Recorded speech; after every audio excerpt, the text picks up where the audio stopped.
धामम् हेमशैलाभदेहं दनुजुवनकृशानं ज्ञानिनामग्रगण्यं सकलगुणनिधानं वानराणामधीशं रघुपतिप्रियभक्तं वातजातं नमामि।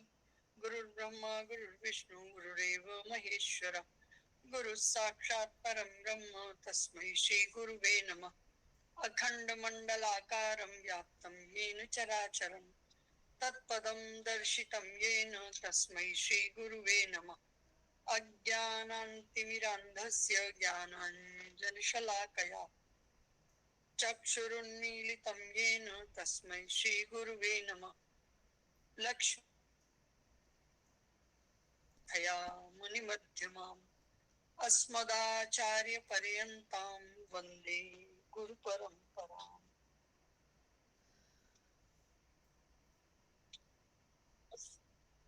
सभी के हृदय में उस विराजमान उस परम सत्ता को मेरा शत शत प्रणाम वंदन नमन। आइए कथा में प्रवेश करते हैं।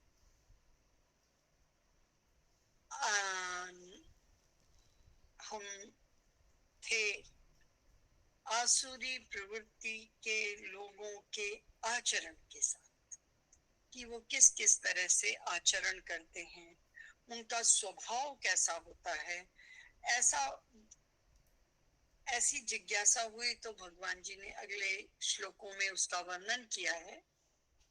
एतान, यही है ना, एतान दृष्टिमवष्टभ्य नष्टात्मानोल्पबुद्धयः प्रभवन्त्युग्रकर्माणः क्षयाय जगतो हिताः। ये हो गया था, मेरे ख्याल अगला भी हो गया था 11 पे। ये भी, हाँ कोई बात नहीं। काममाश्रित्य दुष्पूरं दम्भमानमदान्विताः मोहात् गृहीत्वा सद्ग्राहान् प्रवर्तन्ते शुचिव्रताः चिन्तामपरिमेयं च प्रलयान्तामुपाश्रिताः कामोपभोग परमा एतावदिति निश्चिताः।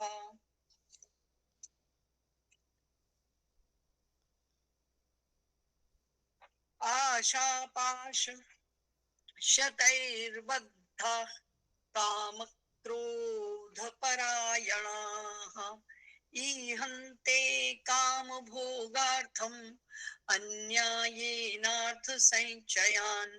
इन 4 श्लोकों में नास्तिक सिद्धांत मानने वालों के स्वभाव और उनके आचरण का वर्णन है, जिसमें से 2 हमारे हो गए और बाद के 2 रहते। तो हम थे कि ये ऐसे लोग अपनी इच्छाओं की पूर्ति के लिए दंभ मान और मद से युक्त होकर को भी सबको पता है, सारी दुनिया जानती है इस बात को कि इच्छाओं का कभी कोई अंत नहीं है।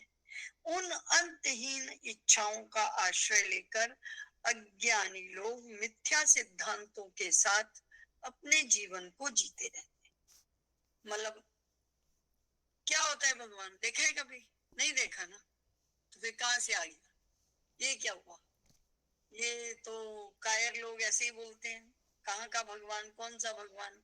ला खड़ा कर मेरे सामने, तेरी अकल कहाँ है, दिखा मेरी भैंस बड़ी है। और वो भैंस को साबित भी कर देंगे कि वही बड़ी है, चाहे तुम कुछ भी कर लो। 2 अपनी अकल रोकेंगे, वो अकल तो इसका दूध पीने से ही तो आई है। वो कुछ भी कहेंगे, अपने 100 तर्क देंगे,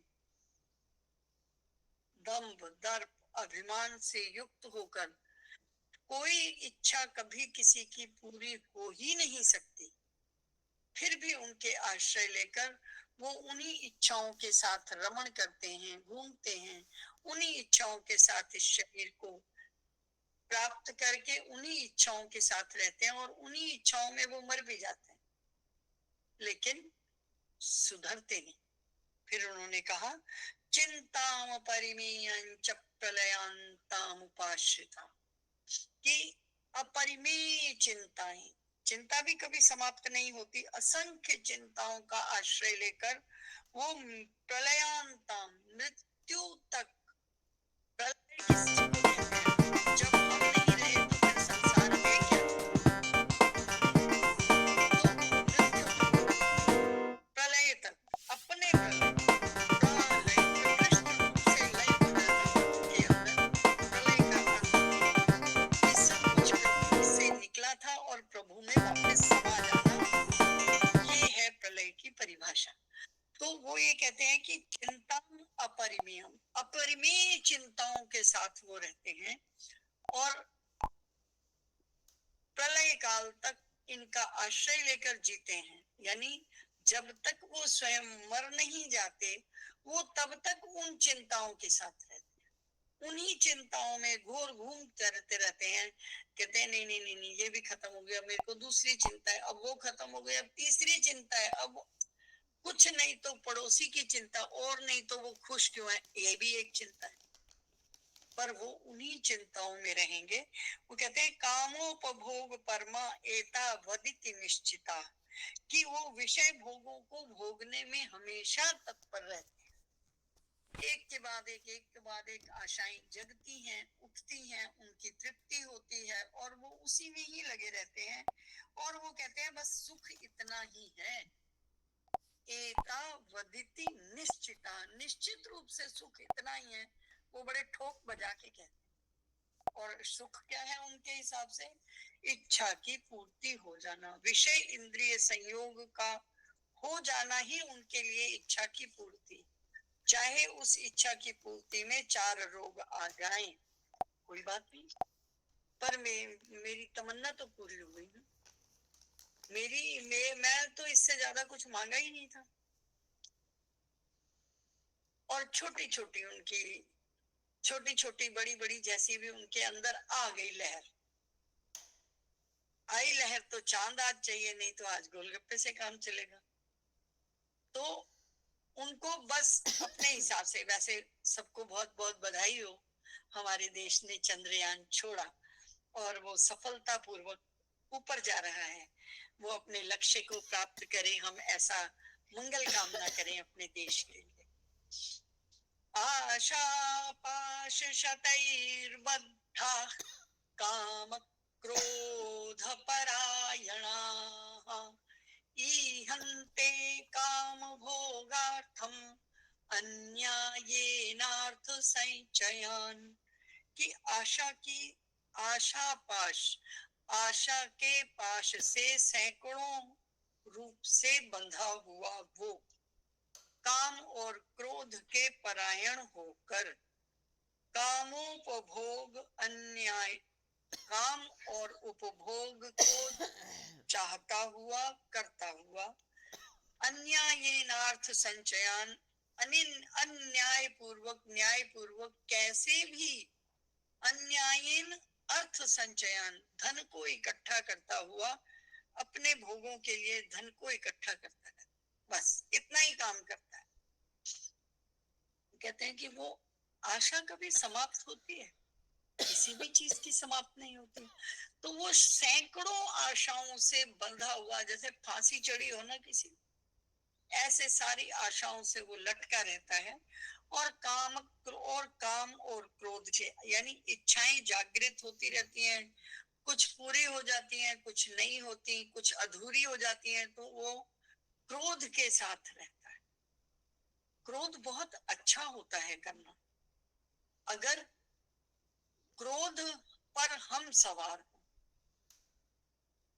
बहुत बुरा क्रोध होता है जब वो हम पे सवार होता है। बहुत बड़ा अंतर है इस वाक्य में। 2 वाक्य हैं।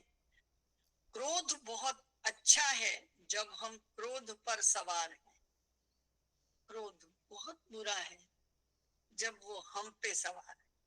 और वास्तव में हम कभी क्रोध पर सवार नहीं हो पाते, क्योंकि शेर की सवारी माँ दुर्गा करती हैं, प्रताप, और हम पे तो शेर ही सवारी करेगा ना। तो क्रोध हम पर सवार हो जाता है। अब कोई कहेगा कि हम कैसे क्रोध पर सवार हो सकते हैं, है ना, ये प्रश्न उठा। क्रोध पर हम यूं सवार हो सकते हैं कि हमें क्रोध करना चाहिए, अच्छा वाला क्रोध करना चाहिए, कि बिना गुस्से के, तो जैसे जो ठेली खींच रहे होते हैं, देखा है कभी वो, कभी कभी अपशब्द बोलते हैं, कभी जैसे गुस्से में हम मार रहे हो, उसके बिना वो काम नहीं कर सकते। वो क्रोध अच्छा है, क्योंकि उससे किसी का नुकसान नहीं होता, उनका कार्य हो रहा है। ये भी क्रोध अच्छा है। क्रोध वो भी अच्छा है कि जब हम अपने बच्चे को नकली गुस्सा दिखा के कहते हैं, करता है कि नहीं करता, बताऊं तुझे, और उधर मुंह करके हम हंस लेते हैं। जब हम क्रोध करते हुए पलट के मुंह करके हंस सके, तो वो हम क्रोध पर सवार हैं। और जब हमारी जिह्वा लड़खड़ाने लग जाए, हम अपने आपे में ना रहें, हमें पसीना आ जाए, हमारी धौंकनी चलने लगे, यानी श्वास अनियंत्रित हो जाए, तो समझो वो हम पे सवार है। जब हम उस पर सवार हों, ऐसा क्रोध आता है फौज में गए हुए व्यक्ति को, जब दुश्मन से हमारा झगड़ा होता है, युद्ध आता है, तब वो क्रोध करता है। अच्छा वाला क्रोध है, उसमें अपने देश की भलाई की बात है, अपने समाज के भलाई की बात है, अपने समाज को परतंत्र न होने देने की एक वीरता की बात है, और वो उस समय जो क्रोध करता है वो अच्छा वाला। लेकिन जिस क्रोध की हम बात कर रहे हैं, जो इस श्लोक में बताया गया है, वो क्रोध हम पर सवार, और उस क्रोध में स्मृति भ्रंशात बुद्धिनाशो बुद्धिनाशात प्रणश्यति वाले सारे लागू होते हैं। तो कहते हैं कि अनेकों आशाओं से बंधा हुआ ये जीव काम और क्रोध के वशीभूत होकर, काम मतलब इच्छाओं के, इच्छाओं और क्रोध के वशीभूत होकर इन काम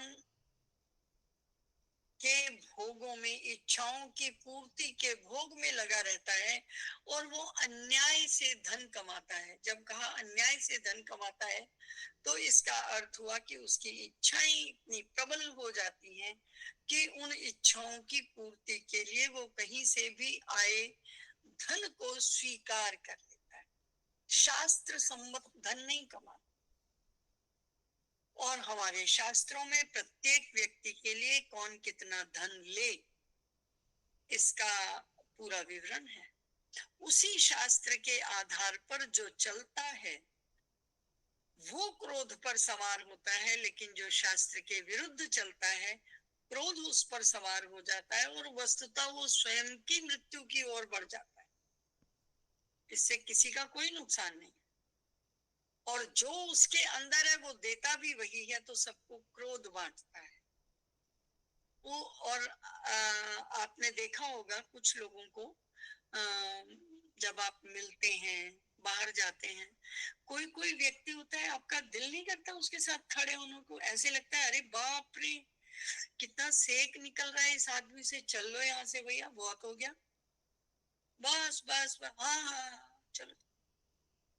भगने को दिल करता है, वहां खड़े होने तो बहुत बड़ी बात है, और बात करना तो संभव ही नहीं होता। और कोई कोई व्यक्ति इतना साधारण भी होता है, ऐसे लगता है सारा दिन इससे कुछ भी वो कुछ भी बोलता रहे, चलेगा, तो बोलता रहे, उसकी बात में एक ठंडक है, उसकी बात में गर्मी नहीं है, उसके। तो हम जो अपने अंदर जनरेट करते हैं, जो हमारे अंदर भरा हुआ है, हम वही तो देंगे ना। अगर आपने घर में जो रोटी सब्जी बनाई है वही तो किसी को आएगा तो खिलाओगे, जो बनाई नहीं वो कैसे खिला सकते हो। तो जो इंसान स्वयं में काम और क्रोध के, इच्छा और क्रोध के साथ जी रहा है, हाय हत्या लगी हुई है उसको, इधर से भी आ जाए, उधर से भी आ जाए, उधर से भी आ जाए, उधर से भी आ जाए, बस आ जाए।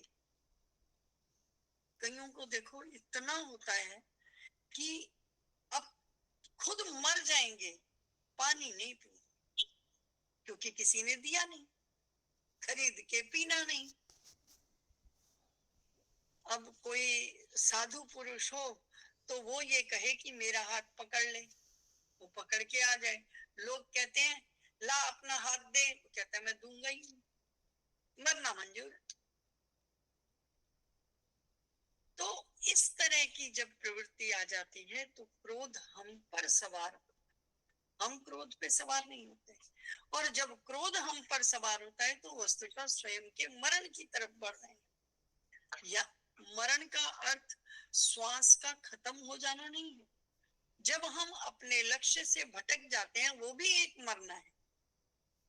अब जाना तुम्हें इधर है, जा तुम इधर रहे हो, वो उसके लिए एक कहावत आती है पंजाबी में, एक मैं अन्नी उत्ते चल पई मणिया दे राह, कि एक मैं अंधी, रास्ता मुझे दिखता नहीं, अर्थात मेरे ज्ञान चक्षु नहीं है। और फिर मेरे पैर चल तो पड़े हैं लेकिन वो रास्ता तो शमशान को जा रहा है। एक मैं अन्नी, फिर मैं चल पई मणिया दे राह, कि मैं तो ये क्रोध सवार होने वाली बात है कि जब क्रोध सवार होता है तो व्यक्ति अंधा हो जाता है और वो स्वयं के नुकसान की ओर बढ़ चलता है, वो अपने फायदे की भी बात कर नहीं पाता। तो इस बात को कहा गया कि काम क्रोध परायण, वो काम और क्रोध के परायण होकर कार्य करते हैं, हर समय उसी में लगे रहते हैं और उसको पूरा करने के लिए, अपनी इच्छाओं को पूरा करने के लिए अन्यायेन अर्थ संचयान, अन्याय से अर्थ का संचय करते हैं, अर्थात येन केन प्रकारेण धन का संचय करते हैं और उस धन के संचय से अपनी इच्छाओं की पूर्ति करना चाहते हैं। पर वो तो आशा पाश शतैर बद्धा, वो तो इतने सारे उसमें बंधे हुए हैं कि उनकी इच्छाएं भी पूरी हो नहीं पाती। विद द रिजल्ट उनको गुस्सा ही आता रहता है, ऑलवेज गुस्सा उनके ऊपर सवार होता है। तो ऐसे लोगों का कोई कुछ नहीं कर सकता। फिर कहा कि अब भाई आई बात उसकी जो दैवी प्रकृति के लोगों के बारे में अंत में बताई गई थी, ममता, मैं, अहंता, ममता और आसक्ति की बात। अब वो तीनों भी आसुरी प्रवृत्ति वालों में कैसी होंगी आगे ये बताया है। इदमद्य मया लब्धम इमं प्राप्स्ये मनोरथम इदमस्ति दमपि में भविष्यति पुनर्धनम, कि इदम अद्य मया लब्धम, ये मेरे द्वारा आज प्राप्त कर लिया गया है। इदम अद्य मया लब्धम इमं प्राप्स्ये मनोरथम, मैं अपने मन की इच्छाओं से बाकी चीजों को भी प्राप्त कर लूंगा। इदमस्ति, ये मेरा है। इदमपि में, ये भी मेरा हो जाएगा। भविष्यति पुनर्धनम, भविष्य में ऐसा ऐसा सोचते हैं। क्या सोचते हैं? इसका अर्थ मैंने बताया। इसका भावार्थ है कि वो ये सोचते रहते हैं कि चलो आज मैंने इतना तो लक्ष्य प्राप्त कर लिया। लक्ष्य उनका क्या है? इच्छाओं की पूर्ति। इतनी मेरी इच्छाएं पूरी हो गई, कल बाकी की और हो जाएंगी। फिर क्या हो जाएगा? कल तक फिर और इच्छाएं नहीं आएंगी, आएंगी। तो इदमस्ति, उन इच्छाओं के लिए मेरे पास ये धन है, बिल्कुल अच्छी बात है। इदमपि में, ये और आ जाएगा। भविष्यति पुनर्धनम, भविष्य में मेरे पास और भी धन आ जाएगा और उस धन से क्या होगा? मेरे इच्छाओं की पूर्ति हो जाएगी। वो ये कभी समझ नहीं पाते कि धन इच्छा पूर्ति का साधन नहीं है। जो इच्छा पूर्ति है ये मन के संतोष से आती है। अगर मैं करते रहो तो उससे किसी इच्छा का कभी निवारण नहीं हुआ, कभी किसी इच्छा की पूर्ति का ये संकेत नहीं है कि मैं खत्म ना हो जाए। इसका अर्थ है कि वो भट्टी जल ही रही है जिसमें से इच्छाएं के निकल रही, और उन जैसे हम भूनते हैं ना मक्की के दाने, खुद एक आया, ये दूसरा आया, ये तीसरा आया, ये चौथा आया, ऐसे ही उनकी इच्छाएं निकलती रहती। वो एक आग की भट्टी क्रोध की तप रही है, उसमें से कभी ये इच्छा, कभी वो इच्छा, कभी वो इच्छा, बस वो दाने फुदकते ही रहते हैं। और उसके लिए वो कहते हैं, और उनका मैं कितना जबरदस्त होता है कि उनकी मैं में हमेशा ये रहता है, ये मेरे को मिल गया, ये मुझे मिल जाएगा, ये मेरा है, ये कल मैं और ले लूंगा, फिर मुझे क्या चिंता है, बस इतना हो जाए। किसी ने कहा, एक कहानी आती थी, मुझे ठीक से पता नहीं याद आएगी कि नहीं, एक कहानी बताते होते थे स्वामी जी, कहते हैं कि एक व्यक्ति था, वो बहुत ऐसा वाला ही था जैसा अभी हम पढ़ रहे हैं, कि उसकी इच्छाएं ही नहीं पूरी होती थी। एक दिन उसको लगा कि मेरे पास बहुत सारा सोना आ जाना चाहिए। आप सबने पढ़ी होगी ये कहानी, बहुत सारा सोना मिल जाना चाहिए। तो एक बार किसी महात्मा का उसने छोटा मोटा काम गलती से हो गया, और महात्मा जी ने सोचा कि मेरा सारा काम तो इसी ने किया। उन्होंने कहा भगत कुछ मांग ले। ने कहा प्रभु मैं जिस चीज को भी छूऊं ना वो सब सोना बन जाए। सुनिए ना, जिसको भी छूऊं वो सोना बन जाए। अच्छा हाँ ठीक है जाओ। अब जिस समय वो मांग रहा था, उसने कल्पना नहीं की थी कि इससे मेरी मृत्यु है, मैं जीऊंगा कैसे, वो उसने सोचा नहीं।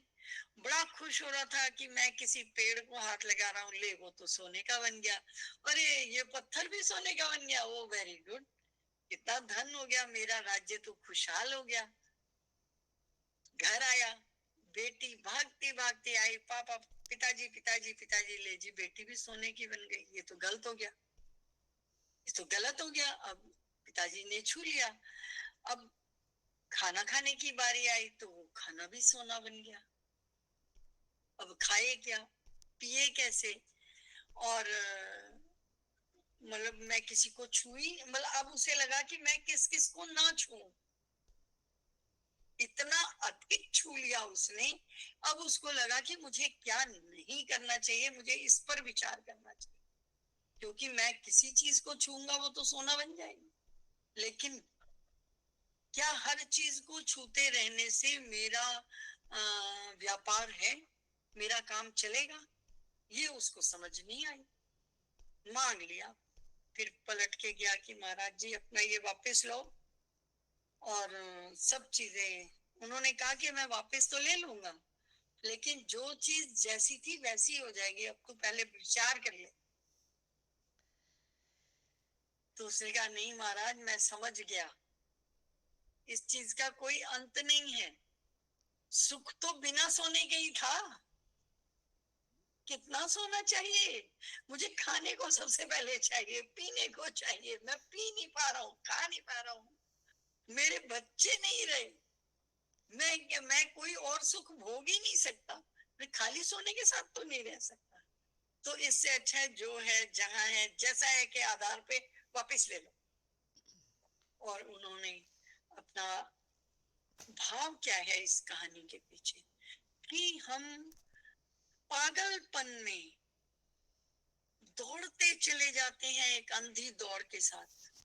हमें कोई ज्ञानी मिले जो हमारा थोड़ा सा प्रैक्टिकल करवाए कि क्या इससे तुम्हारी जीवन है, क्या जीवन ऐसे ही जिया जाएगा, क्या जी पाओगे, और फिर हमारा अपना ही मन उससे ठीक विपरीत बात करेगा कि नहीं यही ठीक है।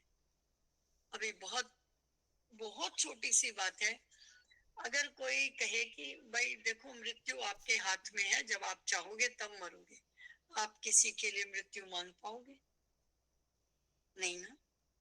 और अगर सारे लोग जिंदा रहें, आप खड़े कहाँ होंगे, खड़े हो सकते हो, फिर आप क्या करोगे,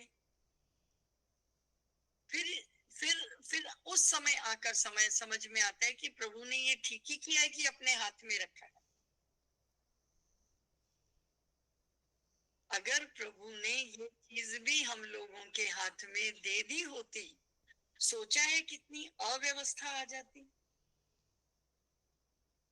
ये ठीक है कि मरना हमें कभी अच्छा नहीं लगता, और संसार का सबसे बड़ा आश्चर्य भी यही है कि प्रतिपल मनुष्य मरता है, और प्रतिपल मनुष्य 100 साल का सामान इकट्ठा करता है। प्रतिपल 100 सालों की प्लानिंग चलती है। भरोसा हमें एक सांस का नहीं होता, एक सांस का भरोसा नहीं है। अभी बोल रही हूँ, सांस आ रही है, नहीं आए तो नहीं आए, यहीं पे ठा। और ऐसा नहीं है कि हमने ऐसे लोग देखे नहीं है, हमने देखे हैं कि बोल रहे हैं बोल रहे हैं बोल रहे हैं, लो नहीं रहे। समझ में नहीं आता कि वो पल कहाँ से आता है, वो पल कहाँ चला जाता है, सांस कहाँ से आई थी और कहाँ निकल गई। वो बहुत सही लगता है कि सारे दरवाजे खुले हैं, आता जाता तो कोई दिखता ही नहीं है, लेकिन जब ये वास्तव में चला जाता है, कहाँ से गया ये पता नहीं चलता। और दरवाजे तो भैया पहले भी खुले थे, तो पहले भी अभी तक भी रह रहे थे, थोड़े दिन और रह जाते, हम ये तो सोचते हैं, लेकिन हम उसे रख नहीं सकते। हम ये नहीं सोच सकते कि ये 10 दरवाजे बंद कर दो, और ये बंद करने के तो एक सेकंड भी नहीं रुक सकते।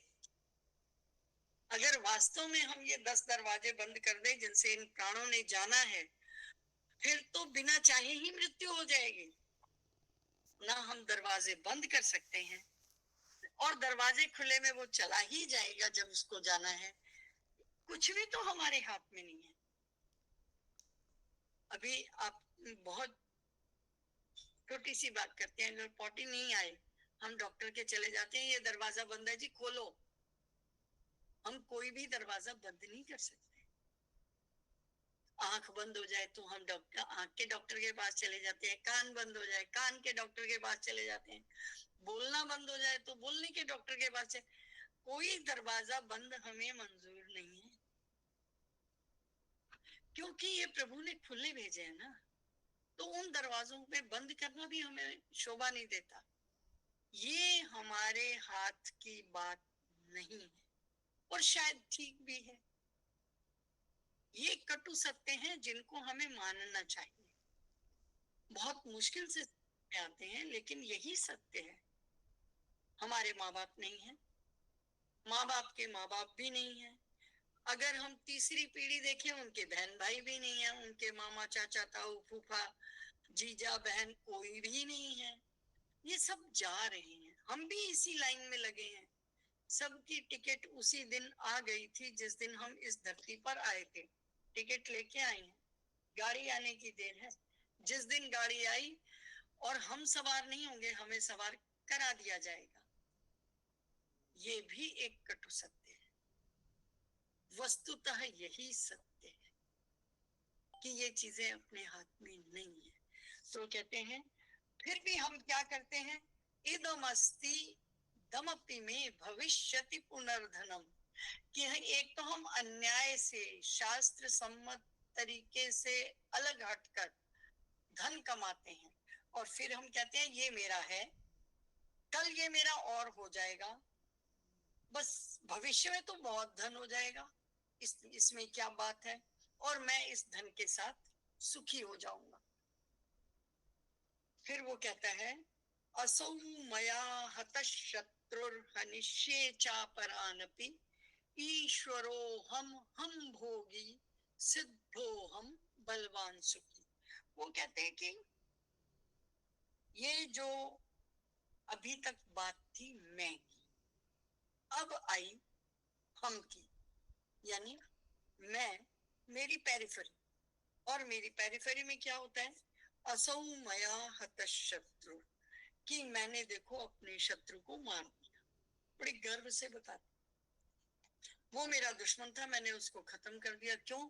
क्योंकि वो मेरे और मेरे स्वजनों के विरुद्ध था। असौ मया हतशत्रु, ये मैंने अपने शत्रु को मार दिया। हनिष्ये चापरानपि, और भी बाकी जो थोड़े से बचे हैं उनको भी मार दूंगा। फिर कहता है ईश्वरो हम, मैं ईश्वर हूं, मैं ही ईश्वर हूं, मैं ही भोगी हूं। ईश्वरो हम भोगी, मैं ही भोगी हूं, भोग भी मैं कर रहा हूं, ईश्वर भी मैं हूं, इन सब का स्वामी भी मैं हूं। सिद्धो हम, मैं सिद्धियों से युक्त हूँ। देखो मैं क्या नहीं कर सकता, मैंने धन कमा लिया, मैंने अपनी इच्छाएं पूरी कर ली, मैं कल मेरे पास और भी धन आ जाएगा। वो अपने आप को भगवान से भी ऊपर समझने लग जाता है। वो कहता है सारा कुछ तो मेरे हाथ में है, मेरे से अलग क्या है। कहता है सिद्धो हम, मैं बलवान भी हूँ क्योंकि मैंने इतने सारे शत्रुओं को मार दिया, इसलिए मैं सुखी हूँ, मैं सुखी हूँ। कहते हैं सिद्धो हम बलवान सुखी, कि मैं सुखी हूँ, बलवान हूँ, सिद्धियों से युक्त हूँ, और इन सब के साथ वो शत्रु मेरे से मार लिया गया, कल मैं दूसरों को मार दूंगा, मैं ही तो भगवान हूँ। अहम ब्रह्मास्मि, मैं भगवान हूँ। देखो किसी भी शब्द को कहने के दो तरीके, एक तो ये, नहीं नहीं मेरे जैसा तो कोई नहीं है बहन, अरे मेरे जैसा कौन है, शब्द वही है, कहने का भाव अलग है, अंदर की प्रवृत्ति अलग है। वो कहते हैं ईश्वरो हम, मैं ईश्वर हूँ। अगर ये बात कोई संत महात्मा कहता है तो समझ में आता है कि हाँ भाई वो ईश्वर है, क्योंकि वो सबका हित चाहता है। और अगर यही बात रावण जैसा कहे, मैं भगवान हूँ मेरी पूजा करो, हिरण्यकश्यपु जैसा कहे मैं भगवान हूँ मेरी पूजा करो, तो वो भाव नहीं है ना जो पहले था। बात तो दोनों ने एक कही कि मैं भगवान हूँ। ईश्वरो हम भोगी सिद्धो हम बलवान सुखी, कि मैं सिद्ध भी हूँ, मैं बलवान भी हूँ, मैं ही हूँ, मैं ही ईश्वर हूँ, ऐसा मानने लग जाता है। कौन? आसुरी प्रवृत्ति का व्यक्ति। जो आसुरी प्रवृत्ति वाले लोग हैं वो अपने आप को भगवान ही समझने लग जाते हैं। कहते हैं सब कुछ मेरे हाथ में है, किसी कोई और होता कौन है, कोई और की सत्ता कहाँ है। मैं उसको मार दिया, मैंने उसको मैं कल मार दूंगा, मैं ही सिद्ध हूँ, मैं ही बलवान हूँ, मैं ही ईश्वर हूँ, वो ऐसा मानते हैं। और ये हम सब भी जानते हैं कि ऐसे कौन लोग हैं, आसुरी प्रवृत्ति के लोग ऐसा मानते हैं कि ये सारा कुछ मेरे लिए है, मेरे ही भोगने के लिए है, मैं ही ईश्वर हूँ, ईश्वरो हम, मैं ही ईश्वर हूँ। और जब वो कहते हैं कि मैं ही ईश्वर हूँ, तो फिर उनको ये समझ नहीं आता कि काहे का बलवान और काहे का ईश्वर, जो खाली किसी को मौत देकर, किसी को बिना वजह मार कर, और फिर ये सोचे कि मैं ईश्वर हो गया। ईश्वर का काम क्या है? मारना, मैंने भी मार दिया। ईश्वर का काम क्या है? बलवान होना, देखो मैंने मार दिया, मैं बलवान तो हूँ, नहीं तो वो मुझे मार लेता। मैं सिद्ध भी हूँ क्योंकि मैंने बहुत सारा धन कमा लिया, बहुत सारी इच्छाएं पूरी कर ली, और खुद नहीं, मैंने तो अगली 7 पीढ़ी के लिए इकट्ठा कर लिया। 7 पीढ़ी के लिए इकट्ठा करते समय ये नहीं सोचा कि इसका मतलब मेरी अगली पीढ़ी काम करने के लायक नहीं होगी। क्या वो बिस्तर पर बैठी रहेगी? क्या वो एक जगह टिकी ही रहेगी? वो कुछ नहीं कमाएगी। तुम्हें कुछ नहीं मिला तो तुमने इतना बनाया, और जिसको इतना मिलेगा वो उसके आगे नहीं बढ़ाएगा। तुम उसकी अगली पीढ़ी को काहे को सोच रहे हो भाई? कुछ तो चेतना रखो। और उस चेतना में वो कहता है सिद्धो हम बलवान सुखी, मैं तो भगवान हूँ, मेरे जैसा सुखी कोई है ही नहीं, मैंने 7 पीढ़ी के लिए धन कमा के रख दिया, कल जरूरत पड़ी पानी की, वो मिल नहीं रहा। सारा बलवान सुखी ईश्वर सब खत्म, फिर पानी चाहिए, पानी पी नहीं पा रहे हो। तो काहे का सिद्ध, काहे का बलवान, काहे का ईश्वर, ये आसुरी प्रवृत्ति है, जहां पर हम स्वयं में कुछ न आए जाने वाले, न होने वाले, न आने वाले कुछ भावों को स्वयं पर आरोपित, अध्यारोपित करके खुश हो जाते हैं। नकली हंसी हंस लेते हैं। वास्तव में क्या वो हंसी होती है? वास्तव में क्या वो सिद्ध होते हैं? क्या वो बलवान होते हैं? क्या वो ईश्वर होते हैं? और इतनी बड़ी दुनिया में आपने देखा होगा कि आज तक किसी की धन के कारण तो पूजा नहीं। जो मर्जी देख लो, कोई एक उदाहरण बता दो, एक सिंगल उदाहरण। इतना तो इतिहास आप भी जानते हो कि धन के कारण किसी की पूजा नहीं हो। कुबेर की पूजा कोई नहीं करता।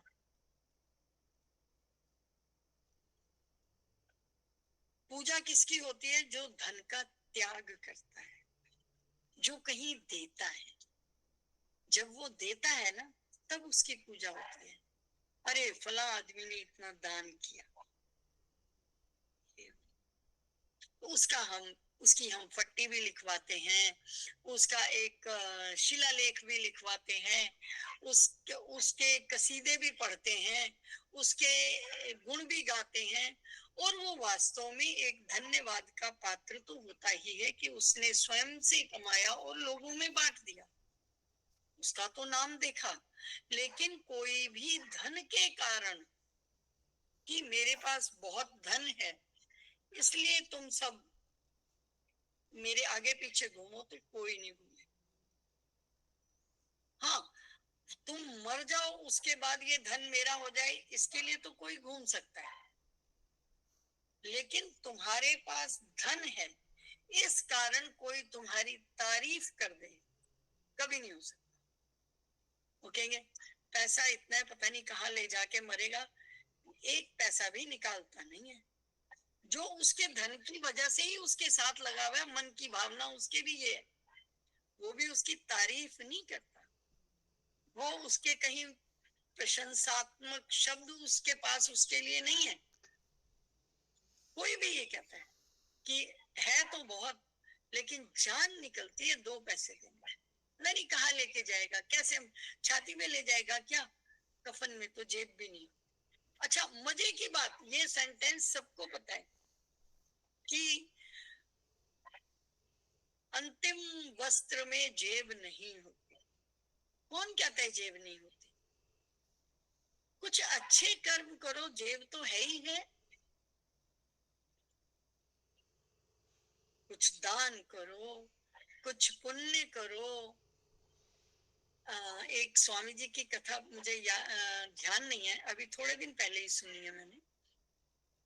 वो बता रहे कि एक बार कोई एक संत के पास गया, तो उसने कहा कि महाराज जी मेरा समय आने वाला है, तो मुझे क्या करना चाहिए? तो उन्होंने कहा कि एक बात बताओ, तुम अमेरिका जाते हो तो तुम्हारा इंडिया का रुपया चलता है वहां पे? नहीं। तो बोले जिस दुनिया में जाने की तुम तैयारी कर रहे हो वहां ये पैसा चलता ही नहीं, तो तुम इंडिया से भर के रुपए ले जाओ तो क्या अमेरिका में जी पाओगे? नहीं, डॉलर लेने पड़ेंगे। तो बोले ठीक है, ये जितने रुपए रखे इनको दान कर दो, उसका जो पुण्य होगा ना वो तुम साथ ले जा सकते हो। ये पैसा तो ले जाके कोई फायदा नहीं। आप इससे कुछ भले काम करो, उसका जो पुण्य होगा ना वो तुम्हारे साथ चला जाएगा। उससे जो लोगों को तुम खुशी दोगे ना, उस खुशी का एक हिस्सा तुम्हारे साथ जाएगा। इसको खर्च करके तो तुम वो सब पा सकते हो जो तुम्हारे साथ चला जाए, लेकिन ये नहीं जाएगा, ये पक्का है। तो ये कह देना कि मैं भगवान हो गया क्योंकि मैंने धन अर्जित कर लिया, मैंने 2-4 शत्रुओं को ठोक के जवाब दे दिया, मार दिया, जान से मार दिया, या उनके यशस शरीर की मुक्ति कर दी, तो क्या तुम किसी को मारने के कारण बहुत अच्छे कहला सकते हो? नहीं, बिल्कुल भी नहीं। तो वही वो कह रहे हैं, असौ मया हत शत्रु हनिष्ये चापरानपि ईश्वरो हम भोगी सिद्धो हम बलवान सुखी। तो ये वाली बात कहने वाले तो बहुत आसुरी प्रवृत्ति वाले हैं, इनसे निकलो, यहाँ नहीं जाना, ये गलत रास्ता है। उसी को बताने के लिए प्रभु ये सब बात बता रहे हैं कि दैवी प्रवृत्ति हमने बहुत सुनी, अभी तक, यानी 16वें अध्याय से पहले तक, नहीं 16वें अध्याय के भी 3-4 श्लोकों में हमने दैवी प्रकृति सुनी है कि अच्छी प्रवृत्ति क्या है। क्योंकि दो ही तरह के लोग बताए गए हैं, एक सुर और एक असुर।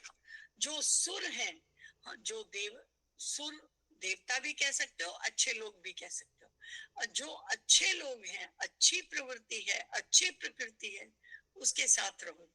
और किसके साथ ना रहो, तो उसके लिए आसुरी प्रवृत्ति के लोगों की बात बताई जा रही है। वो कौन है, उनके लक्षण क्या है, वो कैसे दिखेंगे, वो कैसा आचरण कर रहे होंगे, और वैसा आचरण तुम्हें नहीं करना। श्री कृष्ण गोविंद हरे